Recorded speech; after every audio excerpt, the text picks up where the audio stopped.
just gonna split the case again.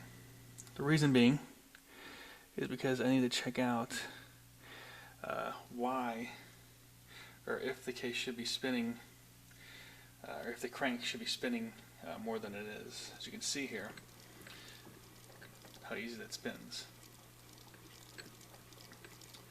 So on this side it spins fairly easy. So and this side was checked out. I had it checked out at the machine shop whenever this crank here was being done. And so the spacing was checked out, so everything works out fine. In fact, the spacing is fine. If anything, I needed a tiny bit more spacing. It's like a hair more, but it's not a big deal because these washers are a little bit thinner than the originals, but it's by a very small amount, so it's not really necessary, that it's not really needed. So, but anyhow, nothing scrapes, it works fine. As you can see, that side with the roller bearing works fine.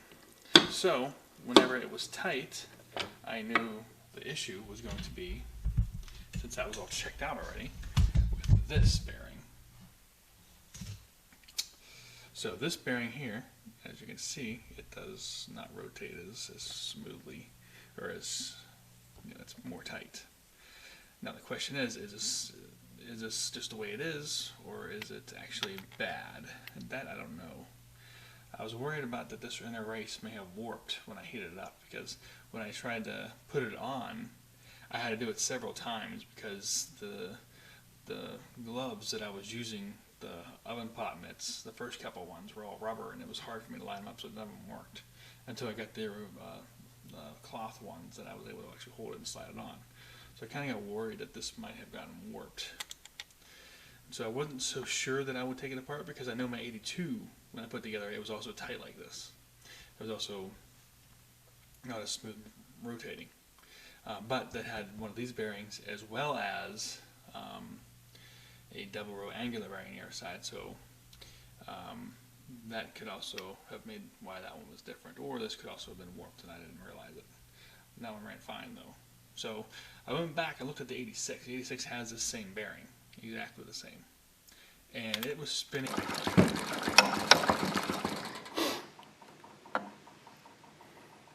more freely. So to test this out now, all I'm going to do is replace the seal. I'm going to, because the seal also, by the way, this was the seal. It's a double seal, and when I pulled it off, the spring came off, so I don't want to use it, even though the spring's probably still good. But I was trying to check if the seal was also part of the issue here. So I put the seal on like this, which it does go on fairly hard. And it seems that part of the issue may have been the seal as well. The seal, as you can see, is making it very tight. Versus this, very smooth. And this seal, since it's a double seal, it actually makes it tight. So I think it's a combination of that bearing and the seal. So I was making it tight. So it may not have been a problem, but just in case, paranoid, I'm putting this motor back together. I don't want it to blow up. So what I'm going to do is get another bearing like this, and then I'll put it on the end of the crank here like this and spin it and see what the tension feels like. Then I'll put this on, make sure the tension is still the same. I'll check the next seal, and if it's just a seal, because this one here is a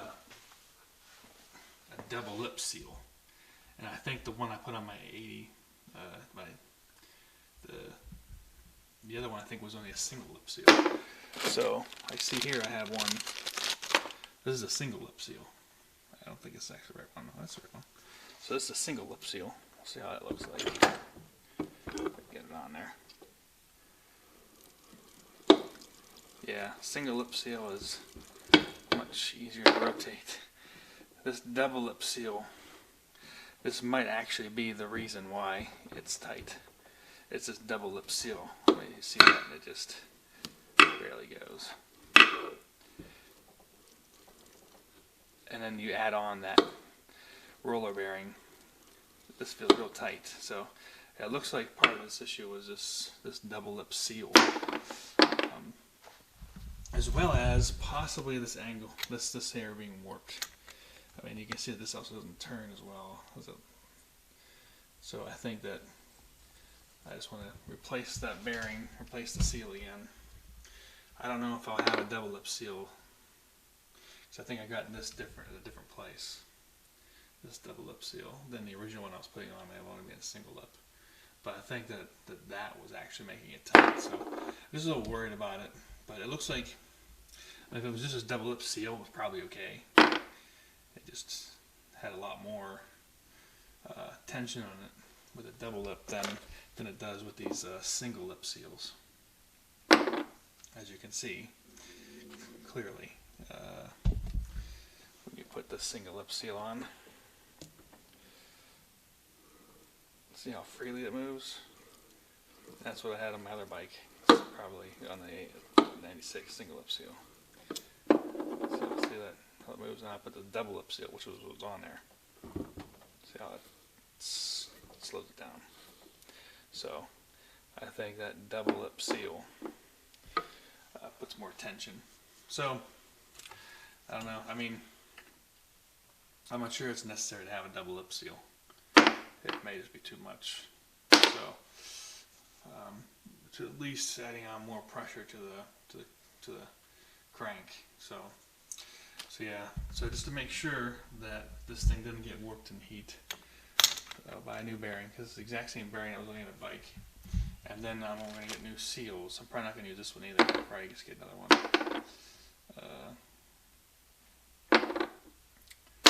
Germany, and I don't know if it'll be a double lip. It probably won't be.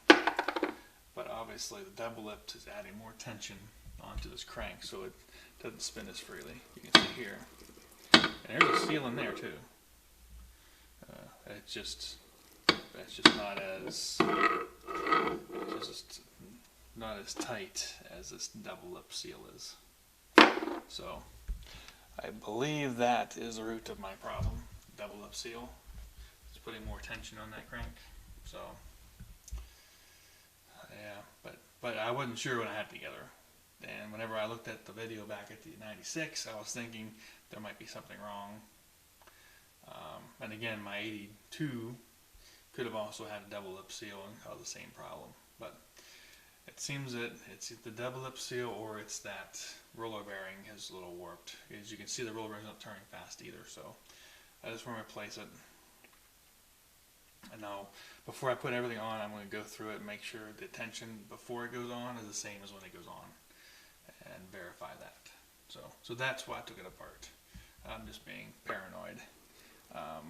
Even though it may not be anything bad or anything. It may have just been the fact that it had a double lip seal. That may be the only issue. So I do have my exhaust pipe now. Came in today. You can see. I'm not showing you pictures of the bike it was originally on. So came in from Germany. That's the exact exhaust pipe on that bike. Got a tire in.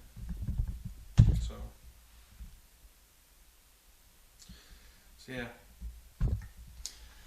I was just a little bit worried about that because I didn't know why it was tighter. I originally thinking it was okay, like I said, because the 82 had the same tension, but just to make sure. So I'm replacing the seal, replacing that. And now I'm just not sure if I should go back to a double lip seal or just do a single lip. But this double lip seal seems to put more tension on it. So, if you look over here, get the frame. So yeah, so while I'm waiting on some of those parts to come in, I did order the bearing and stuff. Oh yeah, the other thing was that I had accidentally grabbed this tube. And I had, for some reason, thought I had bought this. This is red, but I thought I had bought the blue thread locker that was a gel. And so I saw this sitting here, and I put the RV tape on it accidentally. So yeah, this is actually what I had bought. That was in this drawer. So when I went to put it away, I noticed in this drawer here that I had this, and I was like, oh wait a minute here. Then I had this. This is the red thread locker again, gel kind. So then I had mistaken. Then I had bought the gel kind, but that's what I have. I may have to go out and buy the I like the gel kind better, so I may go out and buy that. Anyways, so that's,